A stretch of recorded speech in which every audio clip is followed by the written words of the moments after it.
Hi, very good morning to all of you.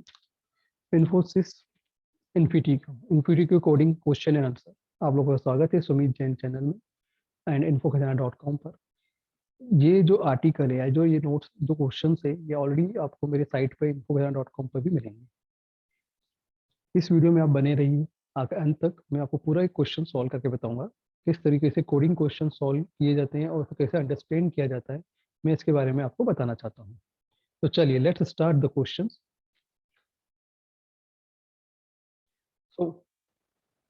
So question is marks game, ठीक है ना। Mark is playing a game on 2D map. The 2D map in a rectangular of size n cross m, ठीक है ना। तो इसका मतलब यहाँ है कि जो भी इसकी साइज होगी वो n क्रॉस m की होगी, है ना।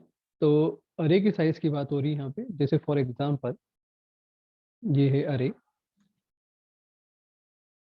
है ना, रेक्टेंगल बॉक्स,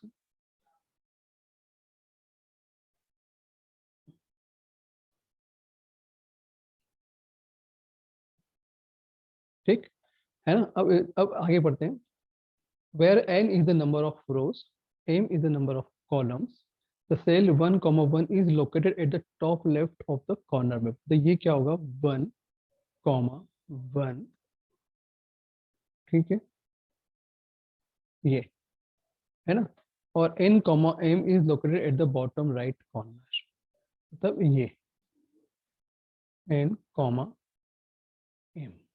क्लियर है, ये पॉइंट इतना क्लियर हो गया होगा, आई होप सो, कि 1 comma 1 कहाँ लोकेटेड है और n comma m कहाँ लोकेटेड है।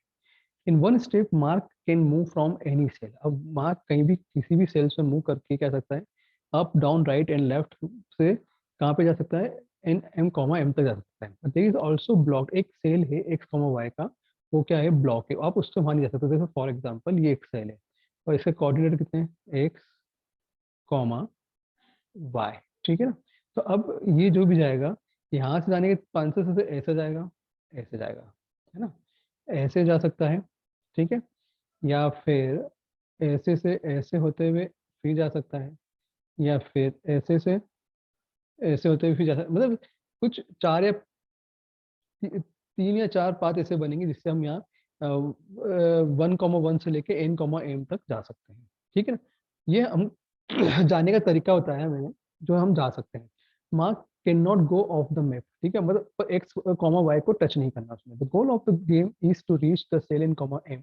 Mark is initially at cell 1 comma m and he want to achieve the goal of the game in the minimum number of steps. तो क्या find करना है, minimum number of steps find out करनी है, कितनी minimum number of steps से वो जा सकता है। And now he is wondering how many path he can take such that number of step in minimize and the get cell in comma n. Can you help him to find the numbers? तो आपको क्या find out करना है, कितने कम step में वो पहुंचेगा, उसके नंबर आपको काउंट करके बताने पड़ेंगे, ठीक है ना। क्लियर है यहाँ पे। चलिए अब देखते हैं सॉल्यूशन इसका।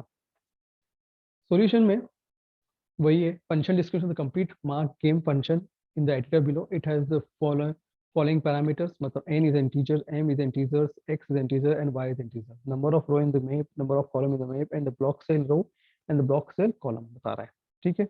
assumptions क्या है इसके, कि n 1 से less than equal to n 10 की पावर 2 तक, 1 less than equal to less than 10 की पावर 2 तक, 1 लेस देन s। अब जो भी n की वैल्यू भी यहाँ आ जाएगी, जो भी m की वैल्यू यहाँ आ जाएगी, तक हाँ एजम्पशन चलेगा, इसका कंस्टेंट चलेंगे। अब इनपुट क्या है यहाँ पे, the first line contain integer n जो denote the number of row in the map, next line contain the integer m denoting the number of column in the map, next line contain an integer x denoting the block cell row, the next line contain an integer y denoting the block cell columns, ठीक है ना। ये चार इनके columns दिए हैं, चार steps दी हुई है।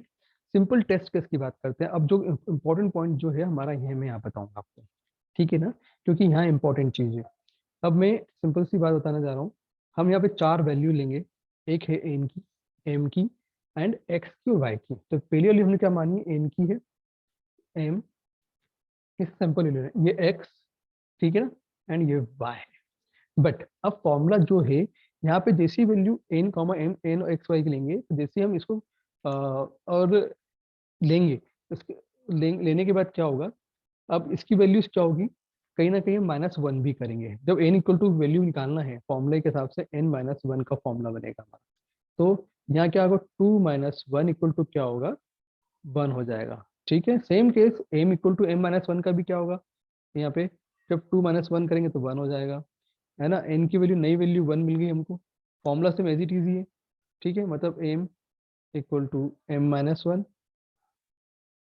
ठीक है, x equal to x-1, y equal to y-1। ये चार फॉर्मूले, ये चार इक्वेशंस बनेगी हमको, जिसके अंदर वैल्यू पुट करनी है और जिससे हमको वैल्यूज को कम भी करना है। मतलब उसकी वैल्यू पुट करेंगे तो अब यहाँ क्या आएगा, y की वैल्यू 1 दी हुई है, तो यहाँ क्या हो जाएगा, जब यहाँ वैल्यू पुट करेंगे तो 1 - 1 क्या होता है, 0 हो जाता है।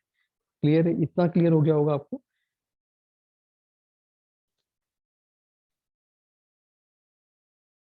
तो चलिए अब इसका देखते हैं हम सॉल्यूशन। ठीक है, अब सॉल्यूशन देखते हैं कि इसका जो आंसर क्या आना चाहिए। ठीक है, पॉइंट तो यहाँ पे आंसर। तो चलिए देखते हैं सॉल्यूशन। अब देखो यहाँ कोड है, कोड को पहले समझने की कोशिश करते हैं कि कोड में क्या समझ में आ रहा है हमें। तो एक इंपॉर्टेंट पॉइंट और मैं आपको बताना चाहूंगा मैं आपको, है ना। एक यहाँ पे एक और चीज है, क्योंकि यहाँ फैक्टोरियल की बात हो रही है हर हर पॉइंट पे, तो फैक्टोरियल ऑफ 0 इक्वल टू, है ना, फैक्टोरियल ऑफ 1 इक्वल टू 1 होगा। ये ध्यान रखना आपको, ठीक है ना। अब चलिए पहला पॉइंट क्या दिया, n equal to input int input -1। तो इनपुट क्या था मैंने यहाँ दिया था, चले।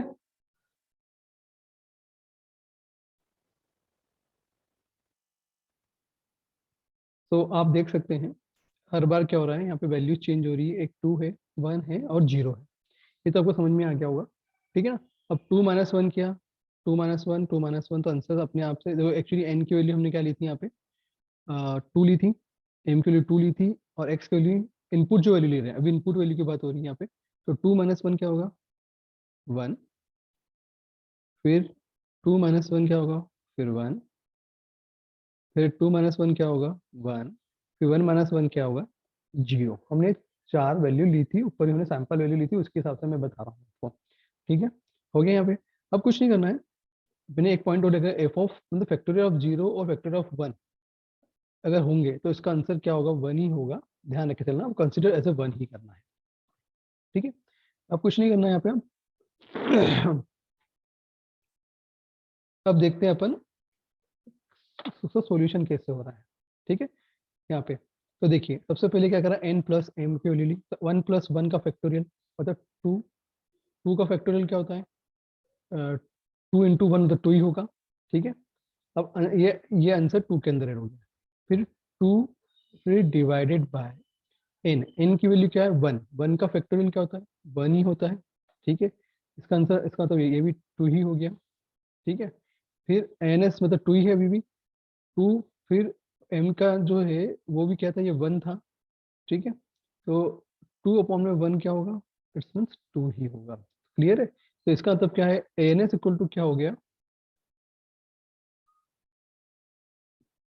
2। क्लियर है, यहाँ तक क्लियर हो ही गया होगा आपको। ठीक है, अब नाउ अपना जो नेक्स्ट पॉइंट है वो ये है, दिस वन ns1। हम अब x प्लस वाई की बात करें, x की वैल्यू 1 है और y की वैल्यू 0 है, तो 1 + 0 तो यहाँ 1, तो ये +0 मतलब फैक्टोरियल 1 का क्या होगा, 1 ही होगा। ठीक है ना, ns1 1 हो गया। अब यहाँ ns1 की वैल्यू 1 पुट करेंगे, 1 डिवाइडेड बाय x, तो 1/में 1 मतलब कितना होगा, सिर्फ 1 ही होगा। ठीक है, अब यहाँ क्या है, यहाँ अभी भी ns1 है, तो 1/ में क्या होगा, तो y की वैल्यू क्या है, यहाँ पे 0 है, तो 0, 1/0 तो 0 होता है, पर 0 नहीं कंसिडर करते हुए फैक्टोरियल ऑफ 0 का वैल्यू कितनी है, 1 है, इसलिए इसका आंसर 1 ही रखूंगा मैं। ठीक है, इसके हिसाब से आप ध्यान रखिएगा। ठीक है, 1 है। क्लियर हो गया, अब यहाँ पे चलते हैं। अब यहाँ क्या है, हम जानते हैं x1 और y1। n की वैल्यू कितनी थी हमारे पास, 1 - 1 मतलब x की वैल्यू क्या है, 1 थी, से 0 हो गया।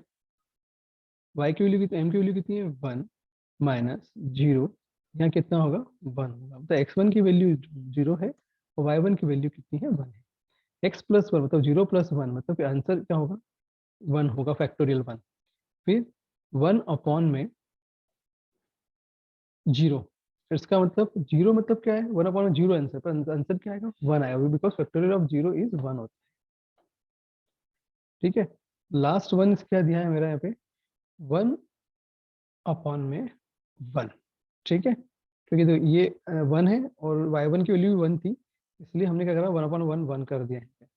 इतना क्लियर हो गया होगा। अब सिर्फ आखिरी पॉइंट बचा ये, एनएस की एएनएस क्या है यहाँ पे, 2 माइनस ब्रैकेट 1 मल्टीप्लाई 1, क्योंकि एक 1 ये रहा और एक 1 ये रहा, 1/1 कितना को 1 ही होगा, इसका मतलब 2 माइनस 1 इक्वल टू 1।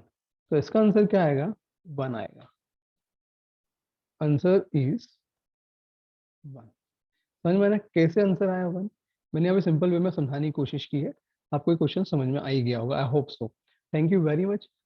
और आप पूरे टाइम बने रहें इसके लिए आई एम रियली थैंक्स, और प्लीज सब्सक्राइब करना ना भूले। और नेक्स्ट क्वेश्चन में आपको नेक्स्ट वीडियो में आपको जरूर बताऊंगा।